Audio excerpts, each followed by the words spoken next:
Salut à tous, c'est Equinox, je suis ravi de pouvoir vous accueillir enfin sur ma chaîne que je viens juste de créer. Si toi aussi t'es passionné d'histoire, de découverte de lieux insolites, de villages pittoresques et particulièrement de ma région natale, l'Alsace, cette chaîne est pour toi. Alors j'ai créé ce contenu sur internet, pas seulement sur YouTube, je vais en parler dans quelques minutes, tout simplement parce que ça fait longtemps et quasiment depuis toujours en fait que j'adore créer du contenu. J'adore faire découvrir ma passion de l'histoire, mais voilà, j'ai choisi de le faire sur ma région natale, comme je l'ai dit, l'Alsace. Je pense que ça s'entend un peu à mon accent. Et donc comme je l'ai dit tout à l'heure, j'adore créer du contenu, j'adore faire découvrir des choses. Ça fait longtemps que je fais de la musique, je vous invite à aller découvrir la dernière musique que j'ai postée justement. Vous allez vite vous apercevoir qu'il s'agit de la musique en fait du générique de cette chaîne. Mais pas seulement la musique, j'adore également faire des montages vidéo, voilà, filmer des choses, découvrir des lieux. Et justement c'est de ça dont on va parler sur cette chaîne. Alors vous allez voir que l'Alsace c'est pas simplement la région du vin, de la choucroute ou des tartes flambées, non. Vous allez voir qu'il y a beaucoup de choses à découvrir et notamment des lieux insolites, il y a des dizaines et des dizaines de châteaux encore en état, en ruine, des monuments historiques, des villages pittoresques, bref, plein de choses. Alors bien sûr cette vidéo c'est ma première, je vais essayer de faire du mieux que je peux. Je vais essayer d'intéresser tout le monde, à tout public, que ce soit les jeunes, que ce soit les personnes âgées, que ce soit les Alsaciens, que ce soit tout le reste de la France, même du monde entier, pourquoi pas. Voilà, il faut viser haut, pourquoi pas. Cette vidéo elle est faite pour tout le monde et notamment particulièrement pour toi. Si toi tu adores découvrir des lieux, tu adores lire des choses sur l'histoire mais que tu n'as pas le temps de le faire parce que tu es étudiant, parce que tu as un travail qui te prend du temps ou parce que tu as tout simplement la flemme d'ouvrir un bouquin, faut le dire. Voilà, c'est pas grave, cette chaîne est faite pour toi, je te conseille de venir t'abonner, de regarder déjà les vidéos dans un premier temps. Regarde déjà cette vidéo, tu verras si ça t'intéresse et voilà, après tu décideras, tu t'abonneras ou tu viendras simplement voir, etc. Alors je suis pas que présent sur YouTube, comme je l'ai dit, donc vous pouvez aller voir ma page Facebook, vous tapez Equinox, vous trouverez directement, Twitter, Instagram, Medium, et également sur Snapchat bien sûr. Sur Facebook et Medium, vous allez voir, je vais poster des articles régulièrement, ce sera pas le même contenu que sur YouTube, donc je vous invite à aller voir sur YouTube, mais également sur Facebook ou Medium si ça vous intéresse. Il y aura des articles que je posterai régulièrement, je donne pas encore de date parce que je verrai comment je m'organiserai, mais en tout cas vous verrez, ce sera à intervalles réguliers, j'en parlerai au fur et à mesure quand j'aurai vraiment trouvé un temps qui me correspond bien. Donc voilà, allez voir régulièrement YouTube pour les vidéos insolites, villages pittoresques, Facebook pour les articles sur des choses insolites, sur tout ce qui concerne l'Alsace. Un grand merci à toi et à tous ceux qui regardent cette vidéo et à tous ceux qui commencent à me faire confiance dès maintenant.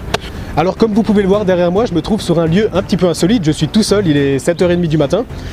J'ai un peu froid mais c'est pas grave. Je me trouve sur les anciennes ruines du château de Langelbourg, je surplombe la ville de Thann et on va aller voir pourquoi ce lieu s'appelle aujourd'hui l'œil de la sorcière. Je vais vous parler de l'histoire du lieu, certaines dates, certains noms, vous allez voir, je vais essayer de faire en sorte que ce soit intéressant, mais on va particulièrement découvrir les lieux ensemble. Allez, c'est parti!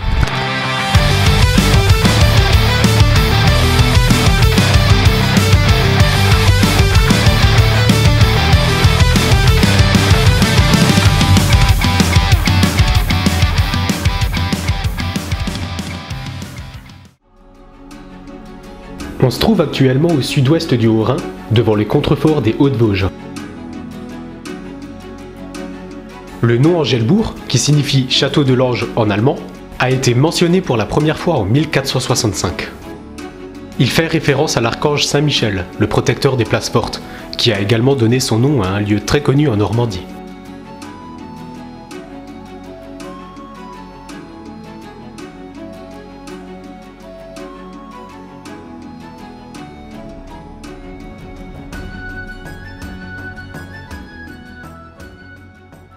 L'histoire du château commence en 1224, lorsque Frédéric II, comte de Ferrette de l'époque, un comté très important, d'ailleurs c'était quasiment un état souverain en Alsace, c'était le comté le plus important de l'époque. Frédéric II de Ferrette a fait construire ce château à l'entrée de la vallée de la Thur, donc, qui surplombe la ville de Thann, simplement pour contrôler une route très fréquentée qui allait de l'Italie au sud jusqu'au Flandre vers le nord. Donc c'était dans le but de contrôler cette route. Frédéric II de Ferrette avait considérablement développé le comté. Il avait repoussé les frontières que son père Frédéric Ier avait fondées jusqu'à l'évêché de Bâle de l'époque, donc jusqu'à la Suisse. Je rappelle qu'à l'époque, le comté de Ferrette appartenait au Saint-Empire romain germanique. L'Alsace n'était pas encore française, mais était encore allemande.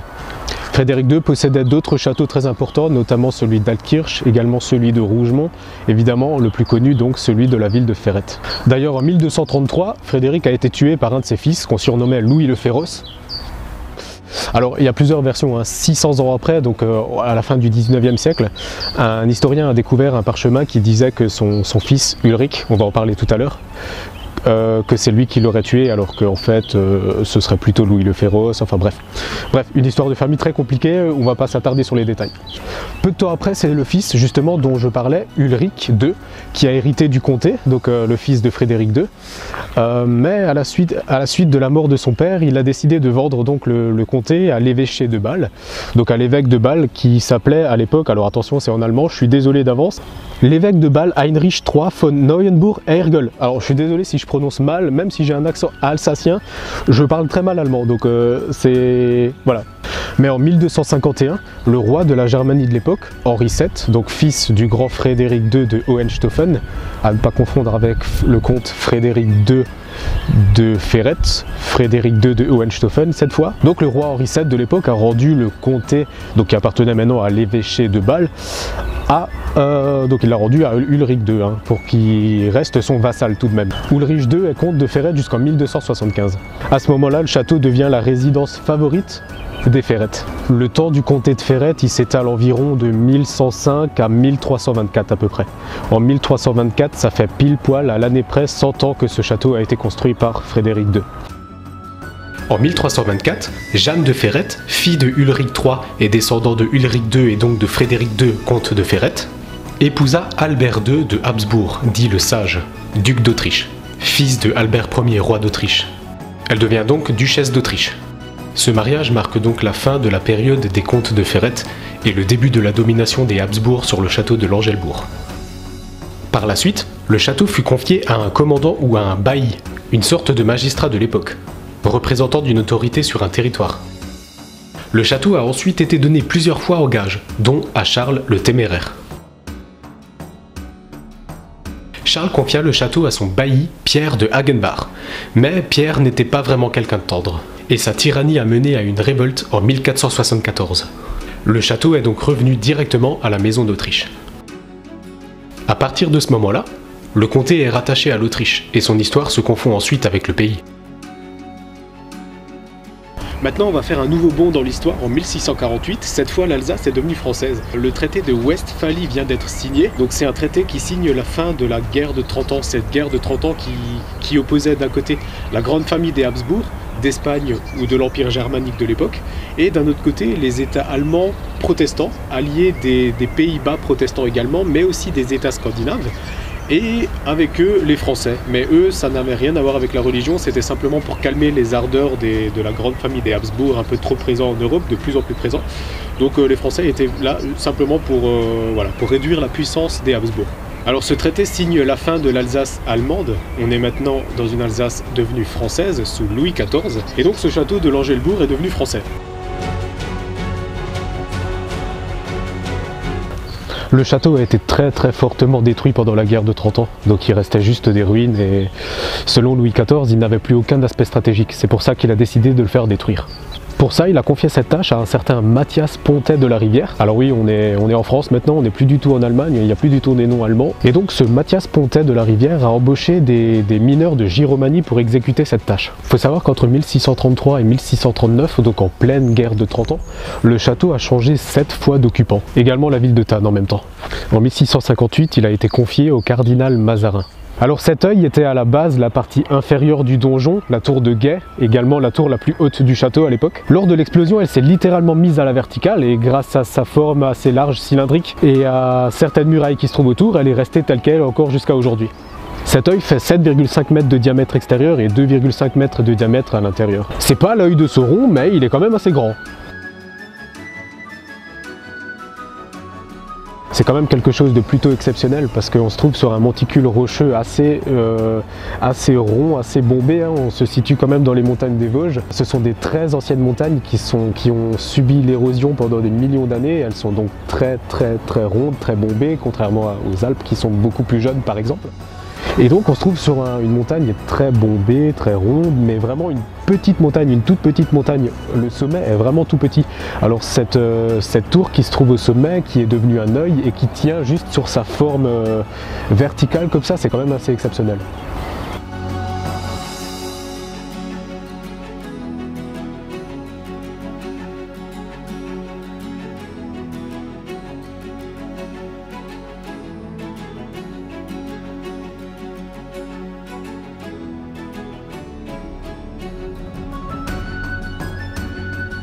Maintenant, je vais vous expliquer pourquoi on appelle ce lieu l'œil de la sorcière aujourd'hui. Alors donc, en 1673, le château a été détruit.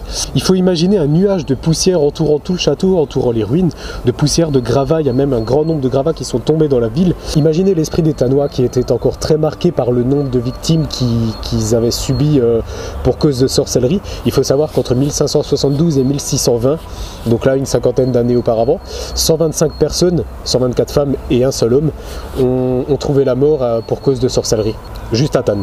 Alors les Tanois qui étaient encore très marqués par cette sorcellerie encore présente, une fois que le nuage s'est évaporé, les Tanois, qu'est-ce qu'ils voient à la place de leur château? Ils voient cette forme de cercle, cette espèce d'œil justement qui regarde en direction de leur ville. Alors évidemment le nom d'œil de la sorcière est venu très naturellement dans l'esprit des Tanois. C'est donc ce nom qui est resté dans l'esprit des gens depuis 1673 et encore aujourd'hui.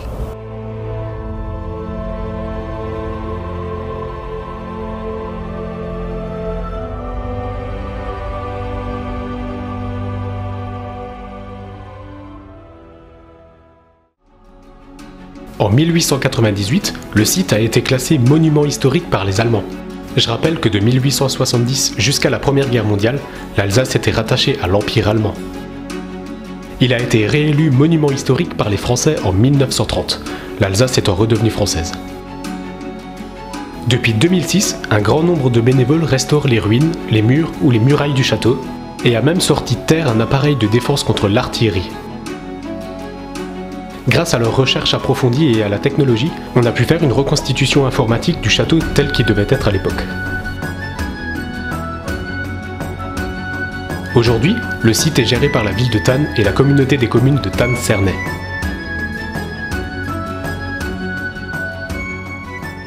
Je vous invite à venir sur le site, c'est vraiment intéressant. Les lieux sont très bien indiqués. Vous avez plusieurs chemins, l'accès est assez facile, très bien indiqué à Tannes. C'est quand même un des monuments les plus importants de Tannes avec sa collégiale. Vous avez un chemin de 30 minutes, 40 minutes, ça fait une belle petite balade. Après, vous avez un chemin de 5 minutes. Alors c'est celui que j'ai pris pour monter, mais par contre, il faut avoir un petit peu de cardio déjà. Il est assez sportif et voilà. Mais en 4-5 minutes, on est en haut. Je vous le montre.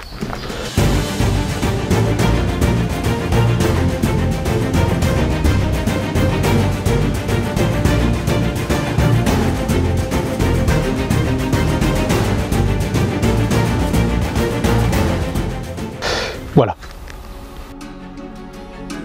Aujourd'hui, le site est de plus en plus convoité pour pas mal d'événements, notamment des concerts, des pièces de théâtre, des expositions ou encore des concours photos.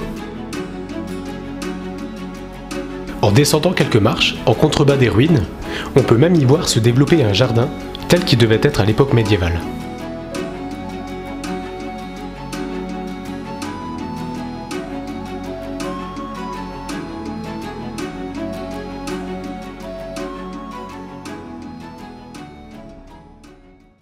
Voilà, c'est déjà la fin de cette vidéo. Un grand merci à toi de l'avoir regardé jusqu'au bout. Je me trouve actuellement dans l'œil. J'aurais jamais pensé dire cette phrase un jour. Si tu l'as aimé, n'hésite pas à liker, n'hésite pas à partager à tes amis. N'hésite pas à aller voir sur Facebook, sur Instagram, sur Twitter, sur Medium, sur Snapchat, etc. Tu tapes Equinox, tu vas me trouver pour aller voir le prochain contenu que je vais mettre. J'essaierai de toujours faire mieux, de toujours m'améliorer. Il y aura des vidéos sur YouTube, il y aura des articles sur Facebook ou Medium, alors n'hésite pas à aller voir. Pour ma part, je suis très content d'avoir pu partager cette première expérience avec toi.